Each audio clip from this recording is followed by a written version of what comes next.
शुभम एक रात अपने दोस्त राहुल के साथ एक कैफे में बैठा हुआ था। दोनों पुरानी यादों में खोए हुए थे और एक दूसरे के साथ हंसी मजाक कर रहे थे। तभी शुभम का फोन बजता है। उसने फोन उठाया, लेकिन लाइन पर कुछ भी साफ सुनाई नहीं दे रहा था। सिर्फ एक खराब और डरावनी आवाज आ रही थी। शुभम गौर से सुनता है और अचानक उसके चेहरे का रंग उड़ जाता है। शुभम, मुझे बचाओ। ये आवाज शुभम की बहन अंजलि की थी, जो 2 महीने पहले एक कार एक्सीडेंट में मारी जा चुकी थी।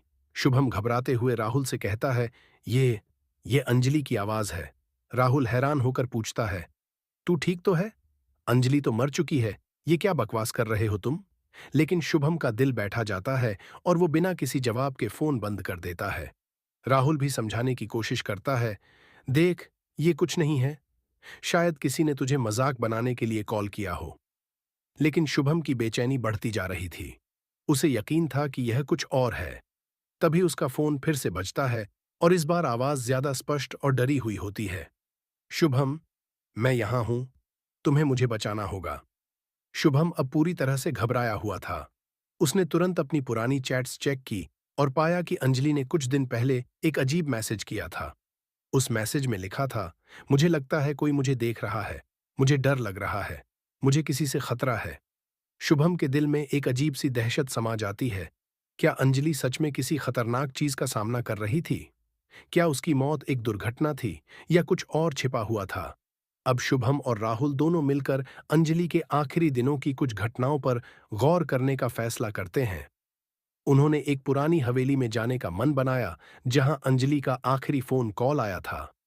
जब वे वहां पहुंचे तो कई चौंकाने वाली बातें सामने आने लगीं, जो सबको हैरान कर देती थीं। अंजलि की मौत के बाद शुभम को यह एहसास होता है कि शायद उसने अपनी बहन को सिर्फ दुर्घटना से नहीं खोया था, बल्कि कुछ और भी था, जो अब तक पता नहीं चला था। अब शुभम के पास दो रास्ते थे। एक तो यह कि वह अंजलि की आत्मा से सच्चाई जानने की कोशिश करे, और दूसरा कि वह उसके साथ हुए धोखे का बदला ले।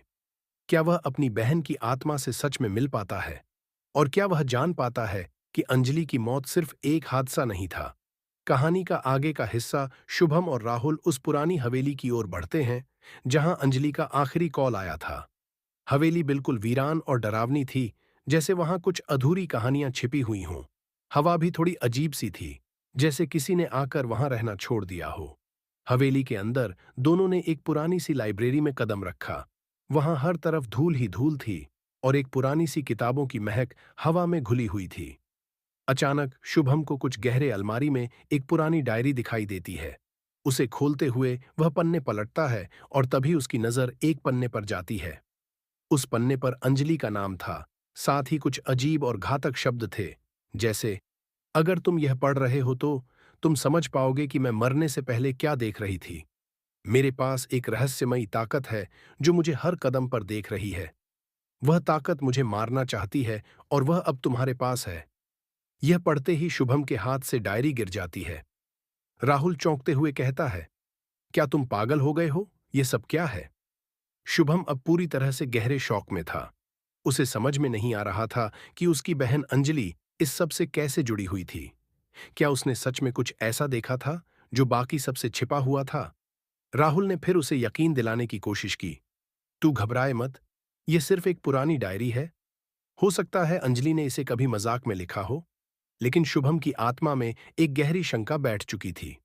उसे लगने लगा कि उसकी बहन की मौत सिर्फ एक हादसा नहीं थी, बल्कि यह एक बड़ा साजिश का हिस्सा था, और अब यह रहस्य उसे ही सुलझाना था। अचानक हवेली में एक अजीब सी आवाज सुनाई देती है। दोनों घबराकर चारों ओर देखते ही हैं, और तभी एक कड़ी से कड़ी आवाज आती है, जैसे कोई दरवाजा खुलने की आवाज हो। दोनों एक दूसरे को देखकर डरते हुए उस दिशा में बढ़ते हैं।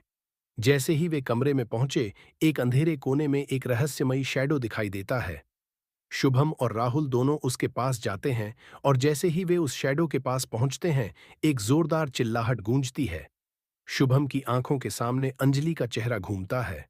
उसकी आंखों में दर्द और भय साफ दिख रहा था। अंजलि की आवाज आती है, तुम मुझे छोड़कर क्यों गए थे? मैं तुम्हारा इंतजार कर रही थी। तुम हमेशा मेरी मदद कर सकते थे, लेकिन तुम नहीं आए। इस बार शुभम को यह समझ में आता है कि अंजलि की मौत सिर्फ एक दुर्घटना नहीं थी। वह कोई और नहीं, बल्कि एक रहस्यमयी शक्ति की शिकार हुई थी, जो उसे जिंदा निगलने के लिए पीछे पड़ी थी। अब शुभम को यह जानने की जरूरत थी कि वह शक्ति कौन सी थी और क्यों वह अंजलि को मारने पर तुली थी। क्या अंजलि ने किसी खतरनाक चीज से खेला था? क्या यह सब किसी पुरानी दानव शक्ति का काम था, या फिर यह कोई और साजिश थी जो शुभम के सामने आने वाली थी? शुभम और राहुल ने तय किया कि वे इस रहस्य को हल करने तक वहां से नहीं जाएंगे। लेकिन जैसे जैसे वे आगे बढ़े, एक और नई सच्चाई सामने आई। शुभम और राहुल ने हवेली में गहरे जाकर इस रहस्यमयी ताकत का सामना करने का फैसला किया। कमरे के अंधेरे में हवा की सरसराहट और दीवारों पर पड़े धब्बों के बीच उनका दिल तेजी से धड़क रहा था। जैसे ही वे उस अंधेरे कोने में पहुंचे, एक पुराना लकड़ी का संदूक दिखाई दिया। संदूक के ऊपर कुछ रहस्यमयी निशान बने थे, जैसे किसी ने उसे खोलने से पहले कुछ महत्वपूर्ण छिपाया हो। शुभम ने डरते डरते संदूक का ढक्कन खोला और अंदर देखा। वहां उन्हें एक पुराना रिंग मिला, जिस पर एक अजीब सा चिन्ह उकेरा हुआ था। जैसे ही शुभम ने वह रिंग उठाया, हवेली में एक जोरदार धड़ाक की आवाज सुनाई दी। हवा के झोंके तेज हो गए और अचानक सभी लाइट्स झपकने लगीं। राहुल डरते हुए बोला, "ये क्या कर दिया तुमने?" तभी शुभम को कुछ याद आया। अंजलि ने अपनी आखिरी चैट में लिखा था, "कभी इस रिंग को हाथ मत लगाना, ये तुम्हें उस चीज से जोड़ देती है जो मरकर भी नहीं मरती।" शुभम का दिल तेजी से धड़कने लगा। उसने रिंग को हाथ में पकड़ते हुए कहा, "यह वह रिंग है जिसे अंजलि ने देखा था। यही वह चीज है जो उसे जान से मारने पर तुली थी?" राहुल ने पूछा, "यह रिंग किसकी है और इसमें क्या राज छिपा हुआ है?" शुभम ने महसूस किया कि यह रिंग सिर्फ एक साधारण ज्वेलरी नहीं थी, बल्कि एक प्राचीन शैतानी तंत्र का हिस्सा थी। वह जानता था कि वह अब उस रहस्यमयी शक्ति का सामना करने के लिए तैयार था, जिसने अंजलि को शिकार बनाया था। तभी रिंग की रोशनी चमकने लगी। हवेली का माहौल और भी डरावना हो गया, जैसे कोई साया उनके आसपास घूम रहा हो। अचानक उनके सामने एक धुंधली आकृति प्रकट होती है। यह आकृति अंजलि की तरह लगती थी, लेकिन उसकी आंखों में खौफ और गुस्सा था। "तुमने मेरा इंतजार किया," आकृति बोलती है, "लेकिन अब तुम मेरे सामने हो।" राहुल डरते हुए कहता है, यह कौन है शुभम?" शुभम की आंखों में आंसू थे और उसने कांपते हुए कहा, "यह अंजलि नहीं है। यह वह ताकत है जो उसे मारने के बाद उसके शरीर में समा गई। अंजलि की आत्मा, जो अब एक शैतानी शक्ति में बदल चुकी थी, बोली, तुमने मुझे नहीं बचाया, लेकिन तुम अब मेरी दुनिया में आ चुके हो। अब तुम दोनों मेरी गिरफ्त में हो।" शुभम ने हार मानने के बजाय हिम्मत जुटाई और कहा, "तुम मुझे मेरी बहन से नहीं छीन सकती। मैं तुम्हारे सामने खड़ा हूं और मैं तुमसे लड़ने के लिए तैयार हूं।" उसने अपनी आंखों में दृढ़ निश्चय और हाथ में रिंग पकड़े हुए एक मंत्र पढ़ना शुरू किया, जो उसने अपनी बहन से सुना था।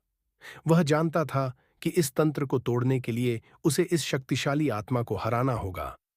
राहुल ने भी उसका साथ दिया और दोनों ने मिलकर मंत्र का उच्चारण करना शुरू किया। हवा तेज हो गई और कमरे में अजीब सी आवाजें गूंजने लगीं।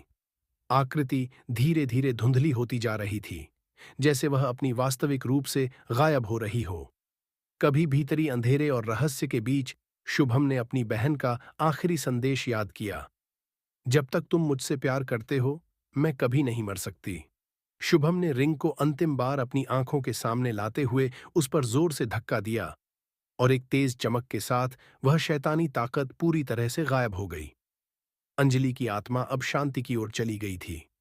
शुभम और राहुल दोनों अपने घबराए हुए चेहरों के साथ हवेली से बाहर निकल आए, लेकिन उनके दिल में यह एहसास था कि उन्होंने कुछ बड़ा जीत लिया था। अंजलि का बदला और वह रहस्यमयी ताकत अब खत्म हो चुकी थी, लेकिन उस रात ने उन्हें यह सिखाया कि कभी-कभी हमें सबसे अंधेरे समय में भी अपनी सच्चाई और प्यार को ढूंढना पड़ता है। कहानी का अंत वही था, जहां एक भाई ने अपनी बहन की याद में और सच्चाई की खातिर अपनी पूरी दुनिया बदल दी।